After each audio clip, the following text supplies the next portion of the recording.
السلام عليكم ورحمة الله وبركاته. حبايب مطبخ بودي وماس، عاملين ايه يا حبايبي؟ النهارده ان شاء الله عاملين غدانا حاجة بسيطة وجميلة جدا، وهنعملها مع بعض خطوة بخطوة. البصارة. طبعا كلنا عارفين مكونات البصارة ايه: الفول المدشوش، الكزبرة والبقدونس والبصل. والبصل هنقطعه حلقات وهنجرنشه علشان نحطه على الوش. والتكة بتاعتنا في البصل معلقة الدقيق وشوية الخل عشان يخلوها مقرمشة وتخلي طعمها حلو حتى لما تحطها على البصاره. ونبتدي ونقول بسم الله الرحمن الرحيم ونجهز حاجتنا. بنحط الميه على الفول.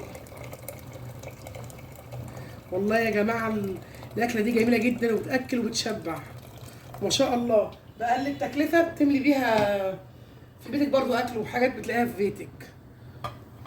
والبقدونس والكزبره والبصل انا كنت مقطعاهم محضراه، وهنسيب كل المكونات دي مع بعض هتاخد وتدي لغايه ما تستوي ونرجع لبعض تاني. اهو يا حبايبي حطيت عليها الميه بالمنظر ده قدامكم، وهنسيبها لما تشتغل تستوي في بعضها ونرجع لبعض تاني. عقبال يا حبايبي الفول ما يتهرس مع الخضره وتستوي، هنعمل البتنجان بتاعنا الجميل المخلل ابو تومه وخل وليمون. تعالوا نقول بسم الله الرحمن الرحيم. نغطي عليه علشان ياخد ايه البخار بتاعه يسويه بسرعه. كل حاجه اهي بنشتغل بقى قدامكم يا حبايبي. وبعدين هنحط البصل يتعمل على النار. وبعدين هنحط البصل يتعمل على النار وحاطين معلقه دقيق ليه وادعكي بالمنظر ده كده. تعملي البصل بالمنظر ده. طبعا بتكوني غاسله ايدك قبل ما تبداي في اي اكل لو مش لابسه حاجه. طبعا كلنا بنعمل اكلات في البيت ما بنبقاش لابسه حاجه في ايدينا. يلا نختبر الزيت كده بواحده لسه مع بعض اهو. بصوا حبايبي كل خطوه بخطوه، كل حاجه هتعرفي تعمليها وهتشغلي الفيديو وتجيبيه واحده واحده. البصل من اول ما بيتعمل لغايه ما بتعملي البصل بتطلعيه على منديل بيصفي الزيت. واهو قدامنا البصل اهو بنعمله مع بعض ونحضر له الطبق اللي هنطلع عليه. هيعجبكم اطلعوا عندنا ان شاء الله. اهي تغلي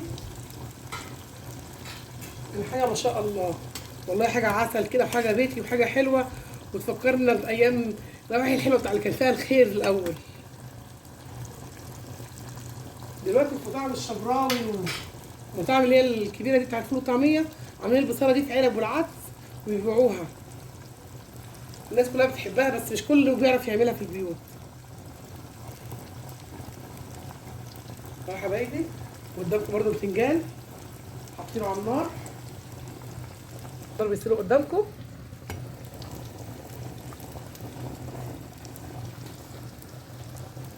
انا عايزه اكل البصله والله العظيم ريحتها تحفه. اهي بدات تشد معانا. الطريقه دي على فكره بتاعت البصل برضو بتعمليها للكشك المازيه. هعمل لكم في يوم فيديو بقى كشك المازيه ورقه باللحمه. اهو يا حبايبي بقلب معاكم اهو. طبعا يعني الشكل مش عايزه اقول لكم كويس والريحه بقى احلى. وهي قدامكم بصراحه بنعملها خطوه بخطوه والله وريحتها تحفه. الكزبره مع البصل مع البقدونس مع الغالي مخديها ريحه جميله جدا. لسه طبعا هنعملها كشطون بالكزبره حاجه كده جميله.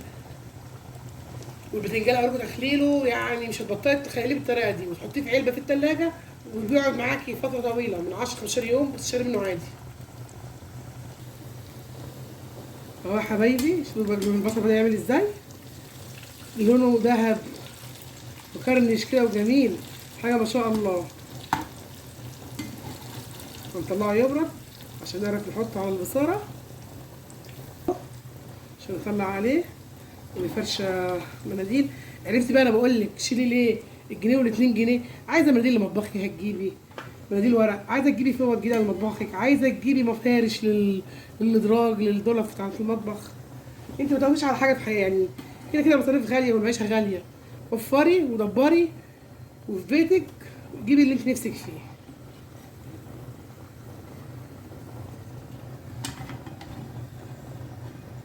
اهو خلاص خلصنا البصل.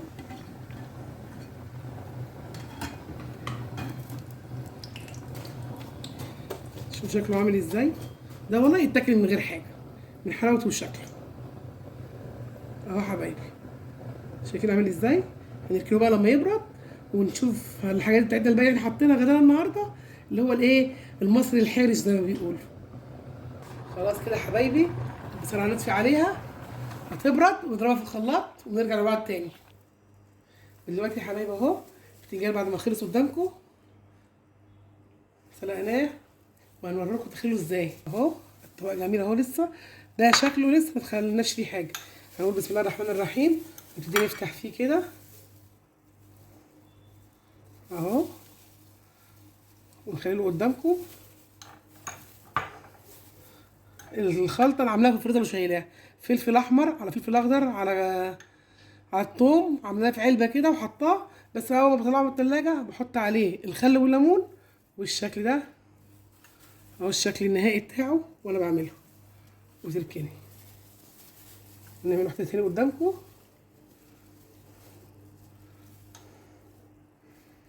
اهو يا حبايبي.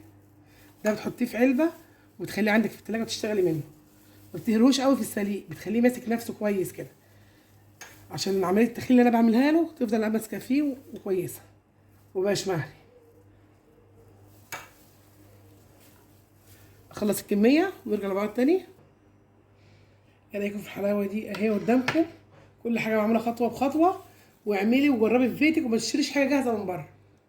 كل حاجه ميسره وكل حاجه بتجيبها حلوه وبسم الله ما شاء الله شكله جميل جدا والله. حتى تخليه في الفطار الطبيعي بتاعك العادي، اي اكل تحطيه في علبه وبتشيليه وترصيه. دي واحده اوريكم الرز تشيليه ازاي في التلاجة وتخزنيه اهو يا حبايبي. ودي علبه انا بحطه فيها هترصيه بالمنظر ده اهو،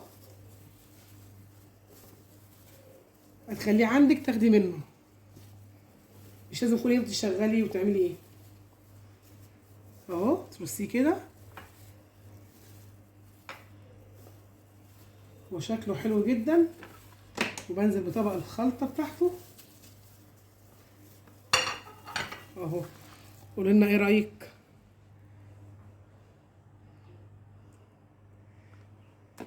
الشكل ده تحطيه في التلاجة منين ما تحبي تشتغلي منه تاخدي منه تفطري منه تحطي منه، والله حاجه جميله جدا وربنا. حبايبي العلبه اهي عبيه فيها وحطيه اهو. الفنجان بتاعنا عبيناه في العلبه. تعالوا بقى نشوف البصاره هنوصل فيها لغايه فين. خلاص اهي ولعنا على البصاره، هننزل عليها بمعلقه دقه او ملح وشطه اهو بالمنظر ده، معلقه كزبره ناشفه، معلقه كزبره ناشفه، ونقلب بالمنظر ده.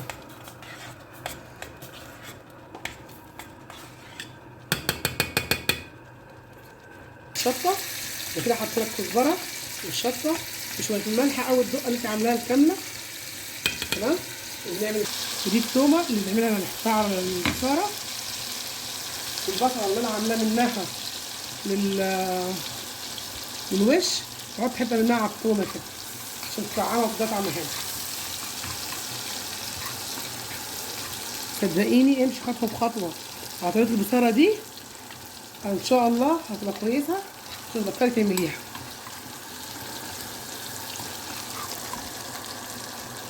خلاص اهي الصلصه نحط شويه كزبره زي طشه الملوخيه كده، بس انا هحط عليها حته بصلايه اللي انا عملتها للوش عشان ده طعم حلو. وخلاص بقى المنظر ده قدامكم اهي اهي يا حبايبي. بنزل بيها